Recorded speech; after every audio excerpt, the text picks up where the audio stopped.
a um programa especial da Educa Week, feito em parceria com a Mileto, uma startup que conecta as empresas ao estagiário do futuro, o estudante de ensino médio técnico. Para esse programa, nós convidamos alguns dos principais líderes de RH do Brasil para conversar sobre como a educação impacta o futuro do trabalho. Eu sou Juliano Amaral, CEO e cofundador da Mileto, e tive o privilégio de ter sido entrevistador dessas pessoas. Vocês vão perceber, pelos sons do fundo, que essas entrevistas foram gravadas ao vivo, durante a Educa Week, ali na vibração desse evento que é o evento mais transformador da educação brasileira. Essas entrevistas estão sendo divulgadas nos canais oficiais do evento, no Spotify e no YouTube, então aproveitem para seguir os canais e acompanhar as entrevistas. Então, vamos lá para o episódio, espero que vocês aproveitem. Bem-vindos à Educa Week. Estamos aqui na frente de entrevistas com líderes de RH de empresas de alta relevância para o país, de vários setores, nessa frente nova aqui do evento. A Educa Week já está na 9ª edição, mas a primeira em que nós estamos trazendo essa frente que une o futuro do trabalho e o futuro da educação. É uma forma da educação se abrir e ouvir mais atores da sociedade. Estamos trazendo o mercado de trabalho, que é quem recebe esses jovens que a educação entrega, e que também tem uma perspectiva muito útil para trazer inovação, reflexão e transformação positiva para o setor da educação. E por isso, estamos muito felizes aqui no Educa Week de entrar com essa frente. Eu sou Juliano Amaral, sou CEO e cofundador da Mileto, que é uma plataforma de estágio de ensino médio. E tive o grande privilégio de receber esse convite para ser host e entrevistador aqui desse programa de entrevistas. Estamos aqui agora com a Renata, que lidera a área de pessoas do escritório Matos Filho, que é um dos escritórios referência no país de advogados, e com certeza vai trazer uma perspectiva super legal para a gente. Renata, bem-vinda. Obrigada, Juliano, pelo convite, fiquei super feliz. É um convite inusitado, a gente está acostumado a falar já para profissionais, né, profissionais ou estudantes já em universidade. Falar realmente para esse público de ensino médio foi bastante interessante. Estou animada aqui para o nosso bate-papo. Obrigado, Renata, então, por aceitar o convite. E acho que a melhor maneira de começar é você contar um pouquinho do Matos Filho, dar uma visão geral, trazer uns números aí para a nossa audiência conhecer um pouco mais do escritório. Muito bacana. Bom, o Matos Filho é um escritório de advogados, né, ele tem 33 anos, ele foi fundado em 92 e a ideia era ser uma advocacia como qualquer outra. E hoje o escritório ele tem 1.350 profissionais, é um escritório líder, né, grande, e acho que não é só em tamanho, mas também nessa questão de formação de pessoas. Então a gente está falando de 1.350 pessoas, sendo 150 estudantes de direito, aí sócios e advogados, então somos aí quase 800 pessoas aí exercendo o direito, exercendo a função, e mais um corpo administrativo, né? Também é um outro lugar de empregabilidade, que é onde a gente também trabalha, marketing, RH, finanças, tecnologia, a gente tem todo uma empresa ali para atender aos advogados. Como eu disse, ela está em São Paulo, Brasília, Rio de Janeiro, Nova York, e é um escritório que atua na advocacia empresarial. Então, o que a gente atende às grandes empresas. Eu não imaginava, quando entrei no escritório, que um escritório podia fazer tanta coisa, e é muito mais complexo, né? As causas, os casos. Então, a gente tem tanto a parte contenciosa, que é de briga, né? A parte judicial, essa parte que talvez seja mais aparece nos filmes, mas também tem essa lado empresarial, lidar com bancos, né, com grandes CEOs, CFOs. Então é um ambiente bastante corporativo, bastante empresarial, coisa que muita gente, quando está pensando em fazer direito ou pensando nesse ambiente, não imagina que tem um lugar muito empresarial, corporativo, parecido talvez com mais banco de investimento. Legal, Renata. Então acho que você pode encaixar também já com sua carreira. Então, se você puder começar com alguma coisa da sua fase escolar, para a gente conectar bem com o propósito do evento, e como você chegou tanto no Matos Filho quanto na cadeira que você está hoje. Tá, foi muito legal quando você fez o convite, Juliana. Fiquei pensando muito nessa parte de escola, e como ela tem um impacto hoje na vida, e sendo mãe, né, hoje de 2 meninos de 9 anos, faz mais sentido, porque eu estou revendo algumas coisas que na minha época não era tão diferente, algumas coisas eu tô reflexiva, então me gerou essa reflexão importante. E eu acho que a primeira coisa em relação à escola é que ela me gerou muito relacionamento. As minhas amigas de infância, né, elas são essas amigas da escola. A gente tem um grupo de amigas que até hoje a gente se encontra e cada uma foi para um canto, cada uma tá até em outros países, mas é um grupo muito sólido. São 35 anos de amizade, ou um pouquinho mais.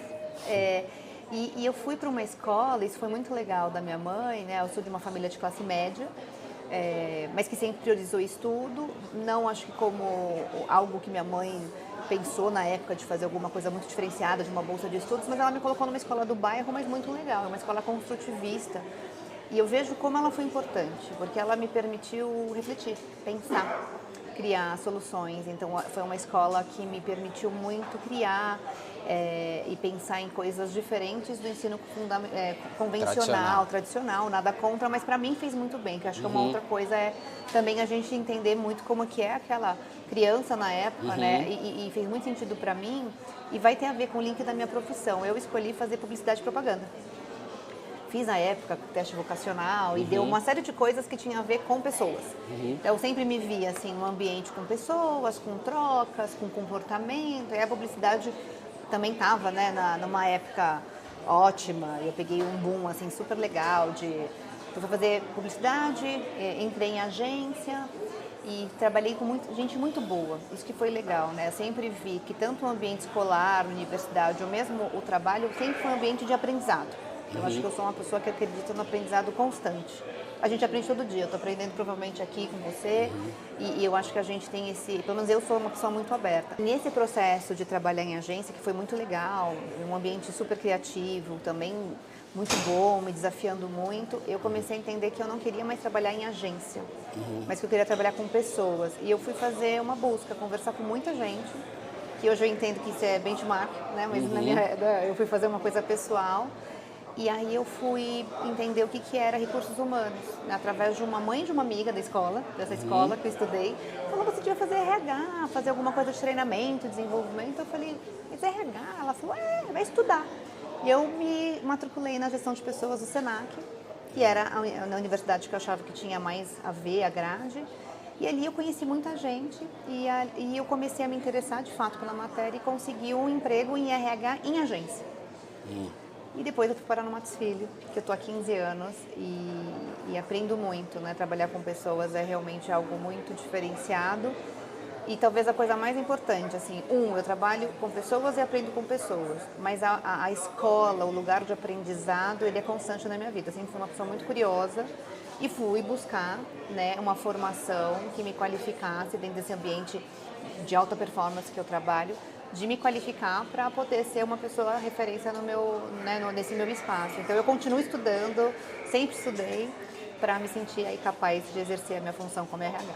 Muito bom. Bom, você pode explorar um pouquinho uma coisa que eu acho que vai ser interessante. O advogado, eu já trabalhei na carreira muitas vezes com advogado, eles costumam ser pessoas muito inteligentes, mas eles são meio peculiares, assim, acho que um pouco que nem médico é peculiar, advogado também é. E como que é estar num ambiente de talentos que tem 800 advogados, assim? O que você pode contar de interessante para a nossa audiência? Ele é interessante.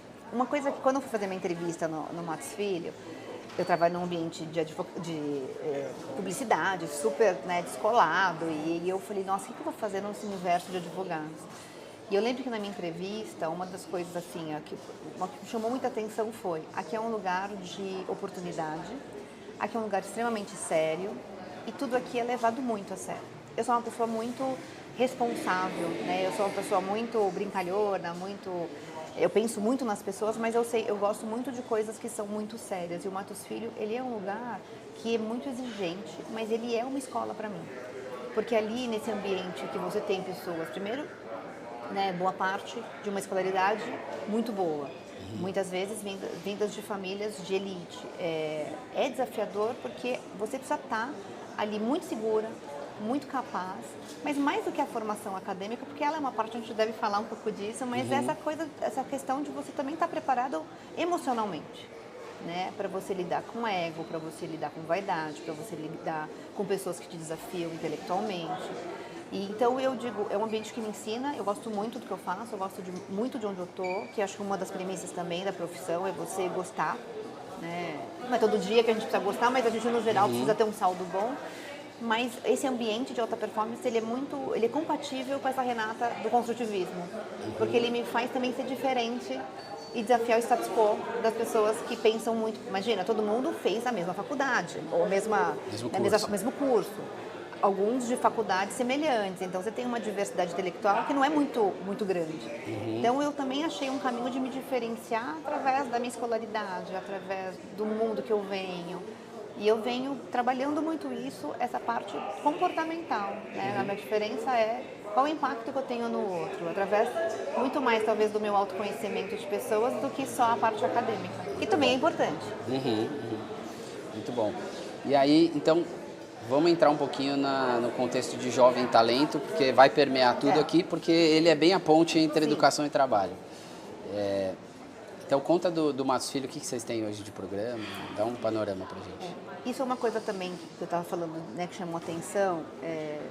A escolaridade no Matos Filho, a formação é um lugar muito sério. Então, a carreira do advogado, ela é linda. Ela é linear, né? Assim que eu digo, ele faz a faculdade, depois ele tira a OAB, depois ele precisa fazer um estágio, ser efetivado, aí ele faz uma série de cursos, vai fazer o tal do LLM, que é esse mestrado fora, ele vai fazer curso fora, e depois ele vira sócio. Isso tudo me deu muito essa perspectiva do quanto a estudar, ele é importante. Eu falo, me inspirou. E por que eu estou falando do jovem talento aqui como, é o projeto mais importante do escritório? Porque é a perenidade do negócio. Né? Se a gente está falando de uma sociedade de advogados e que ela tem que se renovar, que ela precisa estar à frente, aí sim tem muito a ver com o escritório Matos Filho, que é um escritório de vanguarda, que pensa em inovação, que pensa em se diferenciar, né, no mercado. O estudante, ele é a nossa base, e a gente faz um programa chamado Jovens Talentos, anual, a gente contrata em média 100 estudantes. Nesse exato momento eu estou fazendo esse projeto.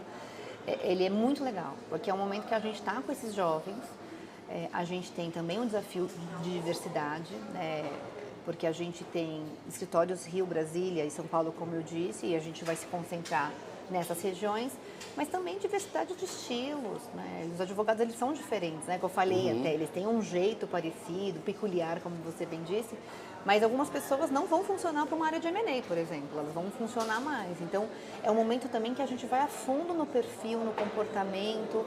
É muito legal estar com jovens, então é um programa super estruturado, que a gente vai estar nas universidades, faz feiras, promove a marca do escritório, faz estágio de férias antes para alguns já degustarem o que é estar no escritório, mesmo sem fazer o próprio estágio formal. Eles fazem todo esse processo seletivo, super criterioso, bem humanizado, né? E mesmo aqueles que não passam, porque se eu estou falando de 100 vagas, são mais de 1.600 inscritos, eu preciso também dizer para essas pessoas que elas também têm oportunidade no mercado. E muitos agradecem. Você impacta mais pessoas que não entram do que pessoas que entram. E isso é muito legal. A gente faz as dinâmicas, é muito difícil, né? Porque o quase adulto ali, né? Alguns têm 18 anos, estão ali fazendo uma apresentação, nunca subiram num palco para se apresentar, fazer uma dinâmica de grupo, e eles agradecem muito. Falam, nossa, eu não sabia que eu era capaz, eu não sabia que eu podia, nossa, mudou minha vida. E a gente faz esse processo. Isso tem muito do meu estilo, do meu time, de ser muito humano. E aí esse processo acontece e ele é paralelo a um outro projeto que também é super legal mencionar, que é o Soma Talentos, que é um programa de diversidade racial. Ele é um programa de uma política afirmativa, então dentro desse contexto de 100 estudantes, eu também tenho estudantes negros das universidades. E é super importante para a gente. Então, a gente, em fevereiro, começam assim, 110 estudantes de uma vez no escritório e fazem uma série de treinamentos e todo ano. E é muito legal. Todo mundo que faz o projeto fica encantado, porque trabalhar com jovens é realmente assim, renovador, eu diria. Muito bom. E como que está a atração deles? Se você puder até fazer um paralelo, talvez, com o tempo. Porque eu acho que, bom, o tema da nova geração está em todo canto. E isso tá na sua pauta também, assim, você está sentindo essa diferença e vocês estão tendo que mudar a forma de atrair, de selecionar, dados novos tempos? Acho que sim. Você sabe que eu já estava refletindo sobre isso, acho que sempre existiu novos tempos. Muito provavelmente a Renata do passado, ali de 40 anos, numa cadeira parecida com a minha, ia falar, não, novos tempos, tinha globalização, aí chegou a internet. Tinha acabado de chegar a internet. Né? Então, assim, eu acho que a gente sempre vai ter um momento de novos tempos. Acho que a gente tem um desafio geracional. Eu acho que esse processo, ele é menos disruptivo para o Matos Filho, porque a gente vem de uma de um lugar, de falar desse lado humano, dessa coisa de conhecer as pessoas. Então, a gente vem sentindo, sim, que o jovem, eles querem, assim, mais do que, eu vou fazer contencioso, vou trabalhar no tributário, eles querem conhecer a fundo os projetos, as questões sociais. Eles não têm problema com as transparências, aqui a gente trabalha bastante, aqui é um lugar de alta performance. Eles querem só entender, assim, o que é tudo isso, né? O que vai fazer diferença? Então, eles são mais questionadores. Eles vêm também de um desafio de não ter um emprego, mas ter um projeto, né? Então, eles querem entender. Acho que talvez o maior desafio hoje seja falar de perenidade com uma geração que talvez não entenda muito essa coisa do longo prazo, né? É uma geração que ainda vem dessa coisa assim, mas ficar tanto tempo? Como assim vou ficar muito tempo num lugar? Mas a experiência mostra que no tempo a gente tem conseguido, né, fazer sócios que têm 10, 12 anos de casa. Não sei como é que vai ser daqui para frente, acho que é um desafio para todos, né, todos os RHs como eu, ou empregadores, de como engajar.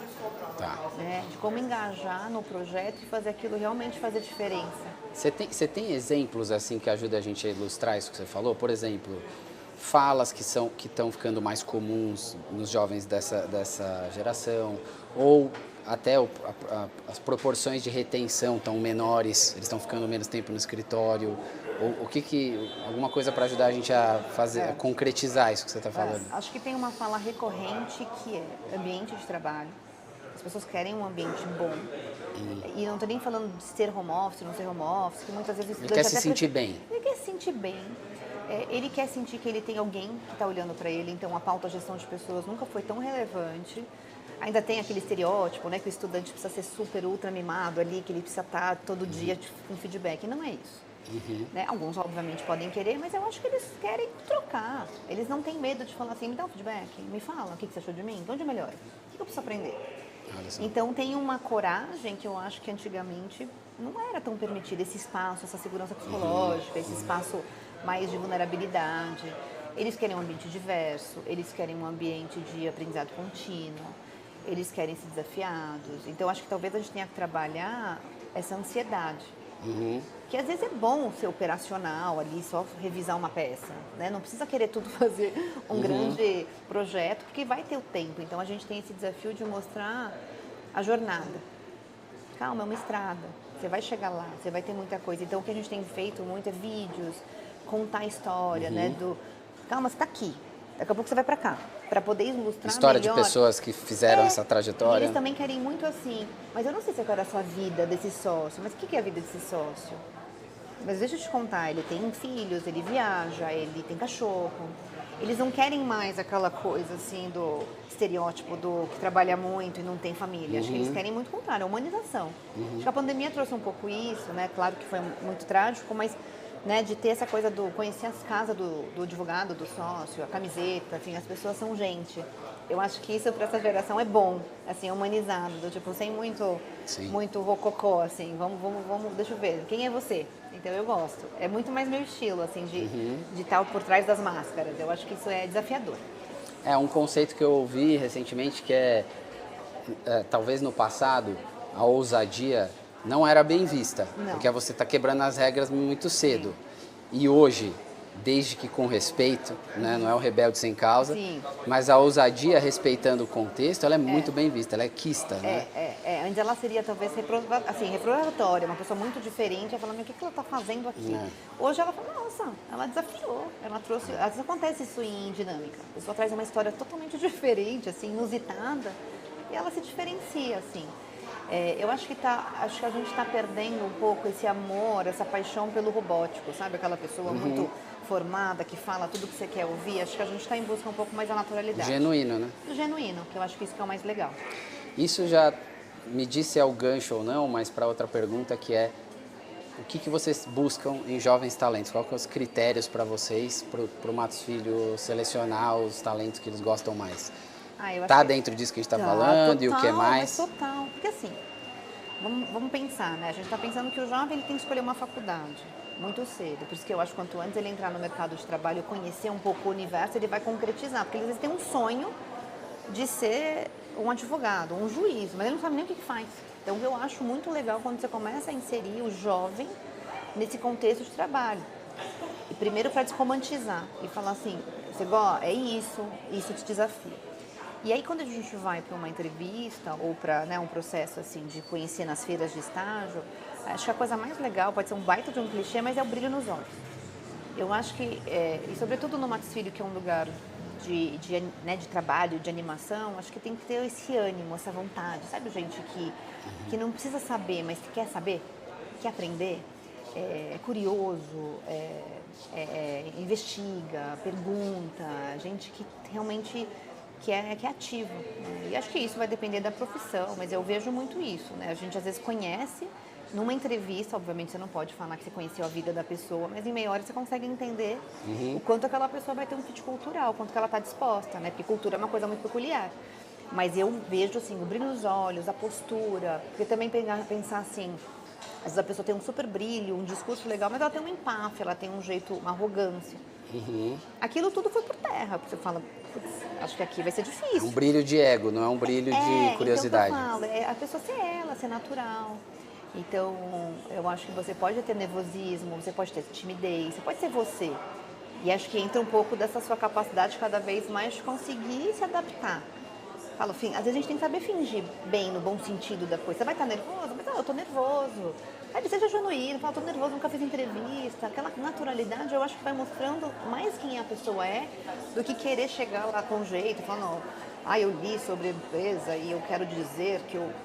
Não, mas eu li, eu gostei disso, o que você acha disso? Eu acho que as pessoas também bem informadas também. Acho que às vezes os jovens vão muito para as entrevistas, para esses processos, meio não sabendo onde está.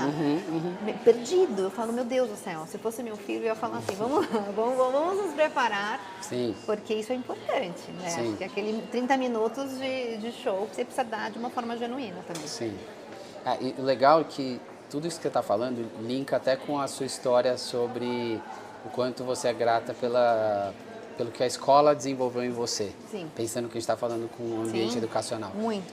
Sem entrar no mérito de linha específica de escola, mas você citando do construtivismo, eu acho que no final métodos que despertem isso no jovem, despertem a vontade de pensar de forma crítica, de explorar, buscar os próprios interesses, conquistar as coisas.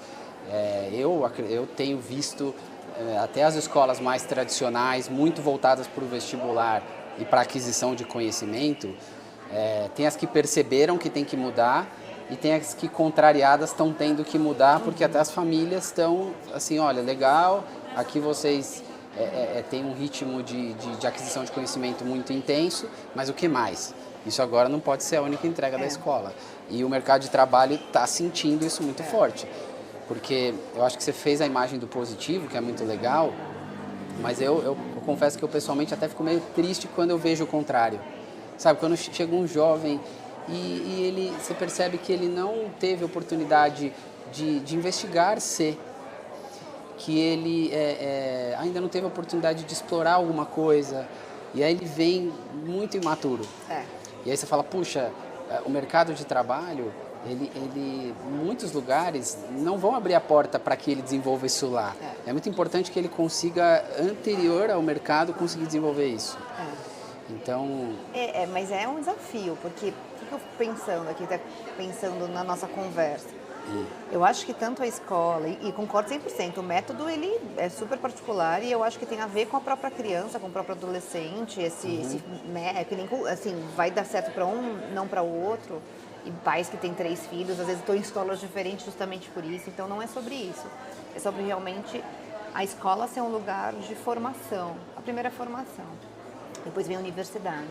Mas eu, na minha linha, que tem essa linha mais do desenvolvimento, eu acredito muito que um bom ambiente de trabalho, ele é um lugar de formação. Não vou dizer de caráter, né? Mas eu acho que ele é um lugar que você tem... Primeiro que você está falando com adultos, né? Você está num ambiente... Eu brinco, né? Talvez eu seja a diretora da escola de adultos, né? Porque é lidar com pessoas já formadas, já com um senso crítico. Mas eu acredito muito que uma boa gestão, ela faz diferença. Eu acho que gestão muda o mundo, né? Uma boa gestão, ela faz diferença muitas vezes porque você está falando de um jovem vulnerável, que quando ele está inserido no mercado de trabalho, ele conhece realidades que ele não conhecia. Quando tem uma boa mentoria, né? De bater um papo sincero, genuíno. Quando ele tem um bom gestor, ele tem um feedback.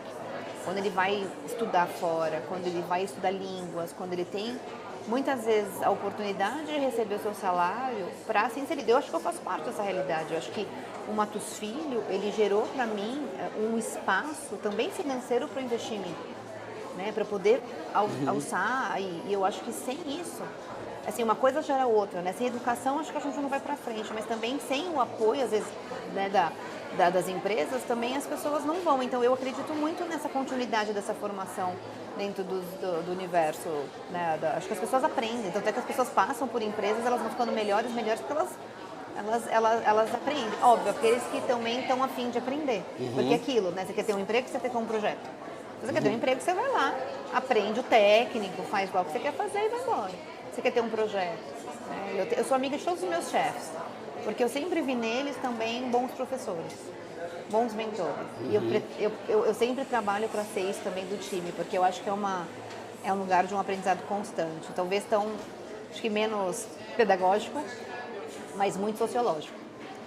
Não, muito bom. E você até usou esse termo do emprego. E eu, pessoalmente, como empreendedor, eu também acredito que, bom, empregos vão existir para quem quiser assim, mas eu, quando vejo alguém com potencial e que quer ir muito além, se a pessoa ainda tem um olhar assim, quer um emprego, eu procuro ajudar ela a ver além. Você não pensa assim, porque o emprego ele parece uma caixinha. Pensa um pouco mais, pensa aquela coisa do passado da pessoa chegar na entrevista e conhecer pouco a empresa. Eu tenho a sensação até que hoje em dia é quase assim, não dá, com o nível de internet, em 15 segundos o ChatGPT te conta tudo da empresa. Né? Então você demonstra um nível de desinteresse quase inaceitável para uma organização, né? Então você precisa ter essa exploração de pensar, eu estou me juntando a um corpo de pessoas que estão remando um barco para chegar num tal continente. Que continente é esse? Como é esse barco? Eu quero entrar. Porque, até fazendo essa imagem agora, eu nunca pensei assim, mas porque depois pular no mar é um perde-perde. Para a empresa é um custo, é todo o investimento jogado fora. Para o próprio jovem, ele vai ter que... Claro que ele carrega algum aprendizado, mas quando ele entrar num novo barco, tem todo um aprendizado que começa de novo. Então, assim, vai acontecer nas carreiras, mas o que puder ser evitado dessas mudanças é bom, eu acho. O ciclo mais consistente num mesmo lugar, ele é muito poderoso. Você me deu uma outra ideia aqui, que eu também acho que dentro desse mundo a gente também precisa aprender a se frustrar. A gente também não aproveitar, porque quando a pessoa entrou num barco e não estudou, não entendeu para onde ele estava indo, eu concordo que ela perdeu uma oportunidade. Eu acho que isso talvez seja uma das frustrações importantes que as pessoas olham para trás e falam, por que eu não fiz isso? Porque não pararam para refletir. Mas eu ainda acho que a gente vai ter frustrações. E eu vejo também desenvolvimento na frustração, porque eu acho que é um pouco que tem esse desafio da geração, dos jovens, eu que sou mãe de filhos pequenos, que assim, a frustração também faz parte da vida. Não como uma coisa que tem que ser traumática, mas ela faz parte do tipo, o que aconteceu? Por que você... porque eu não estudei, então vamos estudar melhor. E eu acho muito assim, às vezes o esforço ele vai valer mais que uma nota 10. Também só a nota, só porque eu falo também essa questão, né, dos diplomas, né, a gente pode falar mais disso. Acho que ele é legal, acho que ele é importante, porque significa que você está indo bem, as pessoas também valorizam, e vão continuar valorizando as pessoas que realmente são diferenciadas no estudo. Mas eu também acho que de onde você saiu, para onde você foi, o que você aprendeu com isso, quais foram os tombos que você tomou e que te fizeram ser uma pessoa melhor.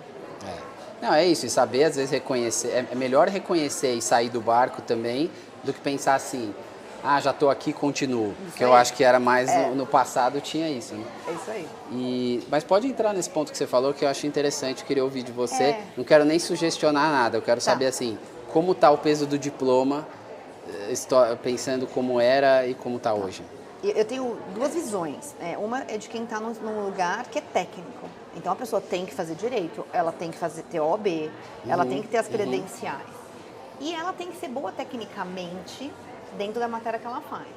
Porque ela vai estar à frente de várias questões que vão exigir que ela seja uma boa naquilo que faz.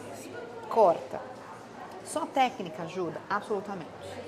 Ela pode ser muito importante, mas você pode ser uma grande pessoa acadêmica, teórica, que não somente vai ser um bom resolvedor de problema, um bom negociador, um bom comunicador, uma pessoa de relacionamento. Então, eu penso que, aliado, assim, talvez num grau até diferente, eu penso que os soft skills, né, como a gente tem dito, os comportamentos humanos, eles são mais relevantes. Porque, às vezes, né, na tratativa com o cliente, vai ser muito mais, no caso do Max Filho, mais importante a sua habilidade de relacionamento, né, também. A sua habilidade de ler cenários, a gente estava falando de resolver problemas, né? Eu acho que a geração, essa nova geração tem que entender que a vida não é um fiozinho reto. Ela é um emaranhado de fios e que eles são conectados. Então, essa capacidade de fazer conexão, de fazer uma leitura, de ler aqui, né? Putz, essa pessoa olhou para o lado, o que ela quer dizer? Minha postura tá boa, não tá boa? Putz, acho que eu preciso melhorar nisso. Eu acho que isso é muito relevante. Porque senão a gente também começa na minha opinião, e por que minha opinião? Porque eu estou num lugar acadêmico que valoriza isso, mas não é um lugar que vai valorizar só a nota 10, absolutamente. Mas eu estou num lugar hoje que eu tenho certeza que essas habilidades, essas comportamentais, elas vão ser as mais importantes. Porque se a gente está falando, né, da tecnologia, da inteligência artificial, que vem para fazer boa parte da automação, da operação, eu preciso ter eu preciso ser analítica, eu preciso ter opinião, eu preciso ser uma pessoa criativa, eu preciso ser uma boa formuladora, uma boa leitora de dados. Então eu vejo quanto que essa parte crítica, que precisa ser ensinada cada vez mais nas escolas, ela é fundamental. Senão a gente tem um monte de gente que tira 10, que sabe teoricamente tudo, o que é muito legal, eu admiro muito, porque eu realmente acho que a educação muda o mundo e é o que vai salvar o mundo. Mas a gente precisa também fazer com que as escolas trabalhem saúde mental, elas trabalhem a parte sociológica. A gente tem que falar de diversidade, a gente é pouco diverso, sobretudo nas escolas de elite. E a gente cria uma bolha, um universo que não é a vida real das pessoas lá fora. Então eu acho que é muito importante a gente olhar para tudo, mas não, eu acho que é um mundo também de não ter extremos. Eu também se eu falar assim, não, é o comportamento, agora assim, tudo livre, aqui eu vou chegar, fazer o que eu quero, eu vou chegar diferentona na entrevista e as pessoas têm que gostar do jeito que eu sou. Não, faltou leitura de cenário. Aqui neste ambiente vai ser importante você usar um blazer, porque é o código. Tem um código, as empresas, como as casas também têm um código. É como a geografia tem um código. Tem coisa que você faz aqui que na Ásia você não vai fazer. Por quê? Cultura. Então, essa leitura também, ela é fundamental, porque às vezes o jovem ele está equivocado, ele tem a técnica, mas não tem a leitura, ele tem muita leitura, mas não tem a técnica. Então, eu acho que é um ovo de Colombo ali, que não vai parar de pé, mas ele tem que ser sempre orquestrado. Mas eu sou a favor do estudo. Eu acho que isso é fundamental. E naturalmente alguém que tem essa postura proativa, não é nem proatividade, é protagonista. Eu acho que o estudo é até resultado disso. É estranho alguém que demonstra uma grande iniciativa e não conquistou as coisas pelo caminho. E acho que o campo do direito, ele é uma ótima representação disso, porque lá não dá para você fugir de dominar, pelo menos por enquanto, não sei o que vai acontecer daqui 5, 10 anos, mas ele precisa dominar a matéria do direito, você sabe o que ainda tá que ele apresente, que ele vá se destacar pelas habilidades de atitude, ele precisa dominar isso. E aí você já falou a palavra inteligência artificial e a gente não consegue fugir, a educação também está super reflexiva de como adotar isso lá dentro. Então, eu acho que vai ser super interessante te ouvir, meio papel em branco, assim, Matos Filho, Direito e IA. Como que vocês estão vendo isso lá? Sim. Principalmente pensando também em talentos, né? Como isso está mudando a vida deles? Eu acho que eu acho que é o tema, né? Eu acho que se alguém disser que tem a resposta, vai estar mentindo, porque eu acho que ninguém tem resposta. Acho que é um tema que está pairando, então se fala muito de inovação na área. Acho que ninguém tem uma resposta certa. O que a gente tem olhado muito hoje é para como a gente se capacita para esse novo mundo. Como é que a gente vai aprender habilidades que vão ser fundamentais, então isso da parte comportamental, depois dessa parte técnica, né, de habilidades técnicas que você vai ter que ter, aprender a ler dados, e para ferramentas de tecnologia também, né? Então, acho que a gente está num campo de aprendizado. Acho que no aprendizado e também de também não ficar no negacionismo, mas também não numa coisa assim, também num pessimismo, vai acabar, não existe mais. Acho que a gente não acredita nisso, porque a gente está falando de uma carreira também muito consultiva, de uma carreira que você precisa também interpretar. Que você pode ter as coisas muito mais fáceis hoje, talvez para resumir um texto que você precisa ler numa reunião, mas você vai ter que interpretar aquilo, você vai ter que, né, defender aquilo. Então, acho que ela é uma ferramenta. Você pudesse falar assim, como é que vem? Eu acho que como uma ferramenta. Mas vai mudar? Óbvio que vai. Como? Putz, eu não sei, tão perto, putz, pode ser 5, 10, ou de repente ano que vem a gente já está vivendo alguma coisa grande, mas a gente tem estudado. Que é um pouco dessa humildade que tem que ter, né? Assim, putz, eu não sei o que eu não sei, o que eu preciso aprender? Que eu não sei. E que a partir do momento que eu aprendo... Então, é engraçado, né? Porque a gente está falando de inteligência artificial, mas o que a gente mais precisa fazer é ler livros sobre o assunto. É ler. É ler. Porque a gente não pode esquecer dessa capacidade maravilhosa do humano que é ler. Aprender, e às vezes não só sobre a inovação tecnológica, mas sobre comportamento, sobre sociologia, sobre filosofia. Eu acho que é um momento também da gente ampliar o repertório. Até porque se você não for bom, pensando só na IA ali, no sentido dos prompts, né? Pensar numa coisa mais básica, se você não for bom de perguntas, você vai ter qualquer resposta. Então, mas é interessante, mas é aquilo que eu falei, né? Provavelmente, há um tempo atrás, alguém estava falando, gente, a internet vai acabar com a escola, a globalização. Eu acho que vamos perder e vamos ganhar, né? Então, acho que a gente só precisa se adaptar. Eu acho que talvez a palavra seja assim, capacidade de adaptabilidade hoje. Acho que vale também para os jovens. Se adaptar a um novo mundo, se adaptar num mundo que vive em conflitos, né? Um mundo que não é linear, num mundo doente mentalmente. Eu acho que tem muito a ensinar, né? E a tecnologia pode nos ajudar com isso. Mas, assim, há uma certeza absoluta. É que alma e emoção quem tem é humano. Então, nos apeguemos à nossa humanidade. Muito bom. Você me fez lembrar uma coisa. Em algum tempo recente, eu estava pensando assim, que conteúdos interessantes sobre inteligência artificial que talvez as pessoas não estavam analisando e seria interessante analisar. E aí, olha o que eu pensei. Eu pensei assim, nossa, o Sam Altman, que é a mente referência hoje no assunto, hoje ele está tão em evidência que ele tem que ter uma postura muito política e comercial, muito cuidado para se posicionar. Mas, antes do ChatGPT ficar muito popular, ele já era um cara que ele era entrevistado e tal. Eu falei assim, puxa, e se eu achar uma entrevista dele antes do ChatGPT ter ficado popular? E eu peguei uma ali faltando uns 6 meses para ficar. E foi super interessante porque você vê que ele se abria para falar muito mais sobre os assuntos. E aí você citou aí filosofia, sociologia, e me fez lembrar na hora, porque eu percebi isso. A tecnologia e do lugar dele, ele vendo ela avançar tanto, os assuntos ficam bem profundamente humanos, que são esses. Então as reflexões dele estavam filosóficas. Ele estava assim, eu estou vendo a inteligência artificial avançar num ponto que a gente está pensando aqui, será que o mundo vai ter uma renda básica universal? Por que existe a vida humana? Ele estava começando a ter reflexões... Muito mais filosóficas. Porque estava tirando do ser humano tudo aquilo que é automatizável e que, na verdade, é a parte mais animal do ser humano, e estava sobrando tempo para pensar nas outras. E como a gente vai ser como sociedade com esse avanço. E o tempo, né? Que é uma coisa... A gente está falando de uma sociedade também que está endoecida, porque a gente está... Eu já estava vendo, não vou lembrar o texto, mas assim, na verdade, a saúde mental, ela tem muito a ver com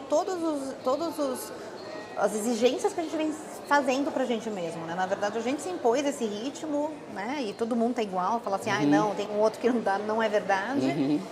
E será que essa tecnologia, esse avanço, não pode dar mais tempo pra gente fazer coisas que são mais gostosas, que são mais legais? Não sei, mas eu gosto de pensar também no lado positivo. E eu acho que é uma mensagem interessante para o mundo da educação. Não, para os jovens, para os educadores, né? Porque se a gente, esse ritmo que você falou até me fez pensar assim como quase a gente querendo competir com a inteligência, com a tecnologia. Porque em vez da gente desacelerar, a gente está acelerando mais. E eu acho que trazer esse tipo de reflexão mais bem humana, que bom que seja algo que esteja nas escolas, eu sei que está em muitas, mas vale aqui como um reforço de algo que para mim tem cara de futuro, que é jovens estudando esses temas com mais profundidade. Né? Muito legal. Muito bom. Renata, então, tem uma pergunta que eu preparei aqui que eu queria te ouvir, porque eu acho que o escritório de advocacia ele é bem... É um lugar que ele tem que ter bastante treinamento interno. Então, se o RH fosse uma escola, como que seria lá dentro do Matos Filho? O que seria a primeira aula lá dentro? Essa seria a aula da Renata, tá? Tá, da Eu não Renata, sei se tá algumas bom. pessoas concordariam ali Tá do bom. escritório, mas se eu fosse uma sala de aula e estivesse recebendo ali os meus filhos, Tá né, bom. os adolescentes, eu ensinaria eles a respirarem. Eu faria um pouco do que é a pausa, do que é você saber quem é você. Eu falaria um pouco sobre a criação, né, do mundo, do porquê que os humanos existem, por que a gente existe, por que a gente é feito de emoção. Eu faria alguma coisa totalmente diferente que dê e conectaria com o que eles precisam aprender. Por que a gente precisa aprender sobre finanças? Porque a gente precisa de dinheiro para viver. Por que a gente precisa pensar? Por que a gente sofre? Porque isso tudo faz parte do... O humano foi feito para isso, né? Ele foi feito para viver esse caos, na verdade, né? Se a gente pensar assim, né, que o ser humano lá no passadão era feito para reproduzir e ele não tinha todo esse mundo pensante, a gente evoluiu muito como espécie. A gente não pode desapegar, né, da nossa essência. Então eu tenho muito isso, né? Quando eu falo, nossa, a gente precisa trazer um pouco mais de consciência para os jovens. Isso tem tudo a ver com uma sociedade adoecida, com uma sociedade que às vezes não tem um acolhimento, que não sabe quem cada um é. E eu acho que a gente tem que ser muito proprietário de quem a gente é, da sua história. Então é quase que assim, ensinar eles a contarem sobre a sua história. Você sabe falar quem é você? Me conta a sua história. De onde você veio? Eu acho que eu faria isso, assim, de uma maneira muito diferente. E aí eu entraria depois no que você quer fazer. Porque você só pode fazer o que você quiser se você souber quem você é. Isso genuinamente. Então eu faria uma aula diferente com esses meus alunos fictícios. Muito bom. E eu já vou, pelo tempo, eu já vou conectando com o final da entrevista, mas que talvez você já respondeu uma boa parte. Que eu queria saber se você encontrasse a Renata ali na faixa dos 14 anos. A gente escolheu essa faixa porque é quando conclui o ensino fundamental, até pelo seu nome, né? A base está completa. Agora Sim. vem o mundo. Como eu me interajo com esse mundo? O que eu vou fazer nessa vida? Que dica você daria? Eu ia abraçar essa Renata e falar, calma, vai dar tudo certo. Acho que é bem na adolescência, hardcore ali, né? Que as coisas estão, os hormônios e ser ou não ser, e tudo está muito chato. Eu acho que eu ia falar para essa Renata que ser curioso, que ter bons amigos é muito importante. Que desilusões vão vir, mas que aprender é bom pra caramba. Hoje é uma coisa que eu vejo, vendo meus filhos aprendendo, eu falo, nossa, vontade de fazer escola de novo. Porque a gente faz muito novo e a gente não tem consciência que aprender é bom. É aprender mesmo, a história, geografia, matemática. Claro que tem as coisas de escola, mas eu acho que, né, eu falaria assim, caramba, conecta com um professor legal, para você aprender que aprender é bom, porque também eu sempre penso, gente, que ofício maravilhoso do professor de ensinar, mas às vezes ensina o estudante que está ali não sabendo o que ele está aprendendo. Então eu acho que eu ia falar, Renata, senta, ouve, mesmo que você não entenda, porque um dia vai fazer diferença na sua vida. Um dia você vai fazer umas conexões do quanto aprender te faz uma pessoa melhor. Muito bom. Então, estamos caminhando mesmo para o final, nossa última pergunta especial desse programa. Queria que você contasse para a gente alguma história de uma professora ou um professor que marcou sua vida em algum ponto que você carrega até hoje. Eu lembrei de duas, a gente estava conversando, eu lembrei de duas histórias. E eu não estou lembrando o nome dos professores, mas foram aí do ensino, já do ensino médio, né? Do antigo colegial na minha época. Que uma era de biologia, que foi aquela coisa de perguntar muito para ela, e ela era casada com um professor de biologia, então era um casal, então era super legal, eles eram super jovens. E a gente perguntava tudo de reprodução humana, então foi muito legal aprender biologia, falar de sexualidade, reprodução humana com professores que já eram tão à frente do tempo. Hoje eu falo, nossa, eles eram muito descolados, né? Eles falavam coisas que, assim, né, era diferente da minha época. Mas eu lembro que ela falava assim pra mim, sono não se repara. O que você perder de sono, você nunca mais vai reparar. Então descansem bem, durmam bem. Eu lembro que eu nunca mais esqueci isso. E é verdade, se você lê as teorias, é verdade. Claro, né? Não vai ninguém ficar em pânico, mas... Hoje parece mais natural, mas realmente há 20 anos atrás não era assim. Eu falava, gente, você não dormiu não, a gente nunca mais... Aí ela falou, ela explicou biologicamente, claro, não é tão grave, mas é verdade. O que a gente produz, ele vai ficando guardado na nossa mente e você não volta atrás. Claro, você pode fazer uma série de paliativos para isso, mas assim, o que fica na mente fica para sempre. E o outro é um professor de filosofia que trazia uns assuntos cabeludos e eu sempre fui uma pessoa muito comunicativa, mas eu brigava muito com esse professor. E um dia ele falou assim pra mim, você devia ser advogada. Eu falei, credo, eu não vou ser advogada. Por quê? Eu quero fazer, sei lá o que eu queria fazer na época, eu queria fazer odonto, não tinha nada a ver. E hoje eu trabalho com advogado. Eu falei, esse cara, acho que ele já sabia que eu tinha alguma coisa com esse ambiente, que eu não sou advogada, mas eu admiro muito pessoas que têm ofícios, pessoas que têm profissão, que elas são boas naquilo que elas exercem, elas têm um impacto na sociedade, elas impactam alguma coisa. Então eu acho que, eu olhando ali para o professor, eu falo, nossa, eles impactam, né? Então agradecer a todos os professores, né, e professoras, que elas estão impactando. E que alguns ficam mesmo, né? Eles ficam e a gente não lembra o nome, mas eu lembro do rosto, da cara, da voz e da cena. Né? O professor muda o mundo também. Eu falei que a gestão, mas professores mudam o mundo também. Não, essas respostas estão muito legais e acho que para inspirar os educadores que estão Com ouvindo, certeza. que os jovens que eles estão educando hoje podem estar em lugares, né? Hoje cuidando de 1.300 advogados e o que o professor acrescentou e te marcou, você carrega até hoje. E só um recado também para os professores que eu pensei, a área de recursos humanos é uma área que cuida muito. E a gente sempre fala, e quem cuida de quem cuida? E para mim também fica a mensagem, né? E quem cuida de quem ensina? A gente precisa cuidar dos professores. Muito porque bom. Eles precisam estar bem de saúde mental, eles precisam estar bem para poder ensinar os nossos filhos e a nossa sociedade. Muito bom. Eu vou até reforçar essa mensagem, porque uma das escolas mais potentes que eu já conheci, eu ouvia isso da fundadora da escola. Legal. Ela dizia assim, o nosso trabalho é cuidar da mente e do coração e do corpo dos professores. Se eles estiverem bem, eles vão conseguir educar os alunos. E se eles não tiverem, quem que aguenta 25 crianças correndo em volta E eles são a com extensão estresse? da casa, da sociedade, da vida. É isso aí. Todo o meu prestígio a eles. Renata, muito obrigado. agradeço Foi uma a entrevista oportunidade. muito especial. Que bom. Com certeza Obrigada. aí somando para o nosso programa da EducaWeek, continue acompanhando o canal. Obrigado a todos. Obrigada. Tchau, tchau.